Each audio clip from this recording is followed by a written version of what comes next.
Para hadirin, para jamaah yang dimuliakan Allah Subhanahu wa taala, pada malam hari ini saya ingin menyampaikan 8 poin. 8 poin ini sebenarnya adalah grand design yang jauh-jauh hari, ratusan abad, bisa jadi 2 abad 3 abad mungkin, atau puluhan tahun, yang sudah didesain sedemikian rupa oleh klan Ba'alawi.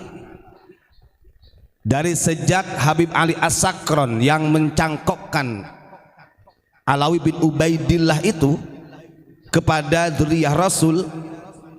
Nah, ini kita punya catatan, ada 8 poin, monggo bisa disimak ya, mudah-mudahan masyarakat bisa sadar. Walaupun ada orang yang sumpah serapah. Tadi ada yang ngomong kayak gini, wah kalau bahas nasab terus nanti anaknya jadi bandar narkoba. Lihat aja anaknya dia itu nanti. Nah, ini orang-orang seperti ini kan nggak paham. Andaikan kita buka yang sebenarnya gitu kan, ya kita nunggu reaksi saja. Nunggu reaksi. Saya pernah menyinggung sebelum 8 poin ini, saya pernah menyinggung mengenai tentang Alexis yang ada di Jakarta. Ini adalah poin sangat besar sebenarnya. Dan harapan kita sebenarnya setiap malam menyampaikan seperti ini adalah bukti pedulinya kita terhadap anak bangsa. Bukti pedulinya kita terhadap integritas Negara Kesatuan Republik Indonesia. Kan begitu. Daripada anak bangsa ini selalu dicekoki dengan dawir-dawir, kemudian dicekoki dengan keramat-keramat yang mengatasnamakan dzurriyyah Rasul. Nah, ini kan bahaya. Maka sampai kapanpun tidak mengurangi rasa hormat kepada klan Ba'alawi, dan ini bukan bentuk kebencian. Jadi kalau sampai ada orang mengatakan ini adalah pembenci, wah ini orang tidak paham.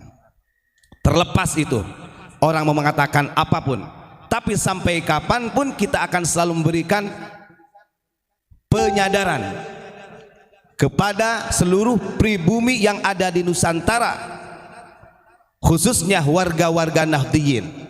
Kan begitu.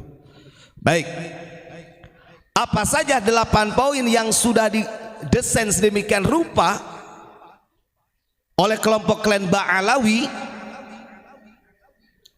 Yang pertama, ini analisa sesuai dengan rekam jejaknya Ba'alawi di Indonesia, para habaib Ba'alawi di Indonesia. 1, bisa dicatat ya.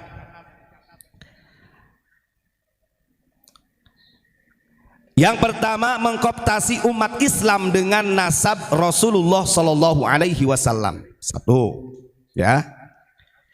Yang kedua, mendakwahkan kemuliaan nasab Nabi, merendahkan umat Islam.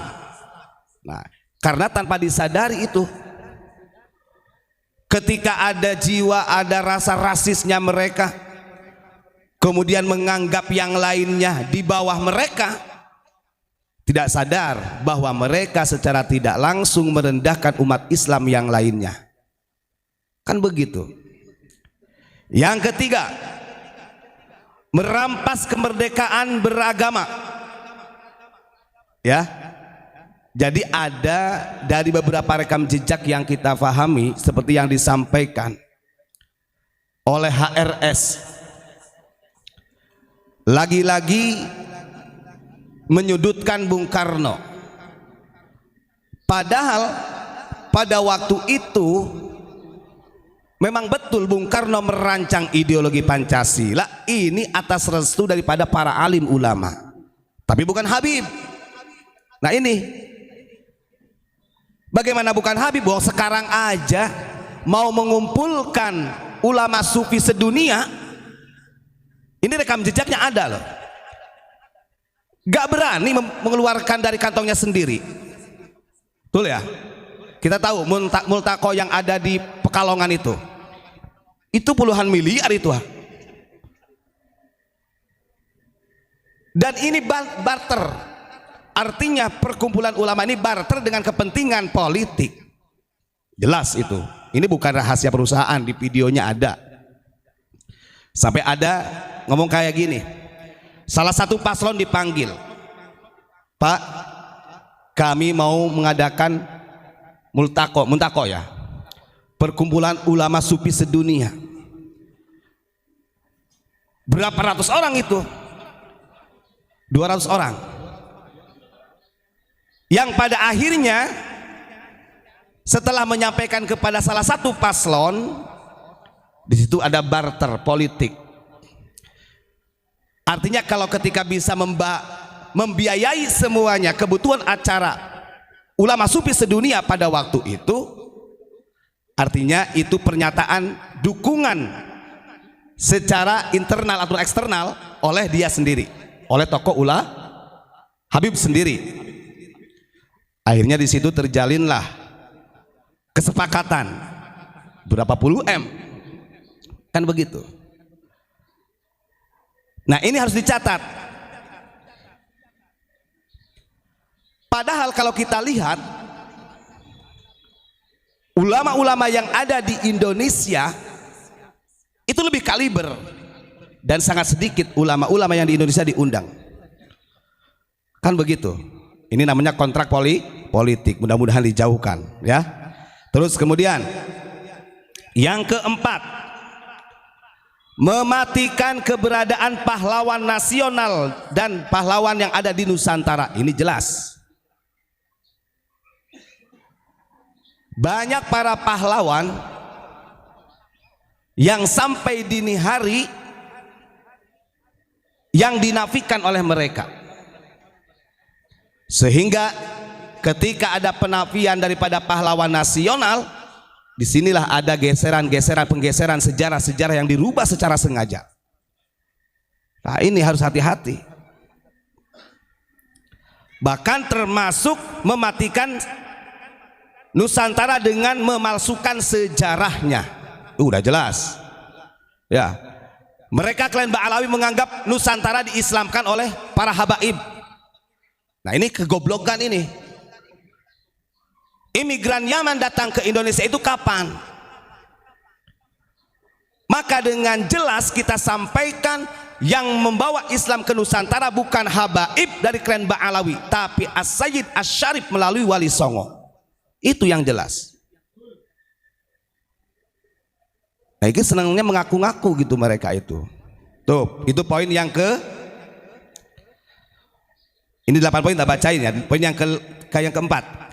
Kemudian poin yang kelima, menghilangkan bukti sejarah Nusantara dengan ba'alawisasi makam, pemalsuan makam dan pembuatan makam palsu dengan marga Habib Ba'alawi. Banyak ini. Wong kita di Tangerang ini mas saksi nyata ya di Tangerang. Gus, kita waktu di Labuan ya Gus ya. Habis acara muktamar di Lampung, kita ziarah di Labuan, di Pantai Carita ya. Di Pantai Carita, di situ ada makbaroh. Kemudian informasi dari salah satu warga di sana, ini sebenarnya adalah makbarohnya tokoh masyarakat yang ada di sana. Tapi setelah ada oknum Habib yang datang, kemudian dijadikan Habib. Habib siapa namanya Gus? Habib Ibrahim Al-Idrus. Nah, Idrus mana? Padahal itu tokoh masyarakat yang ada di situ.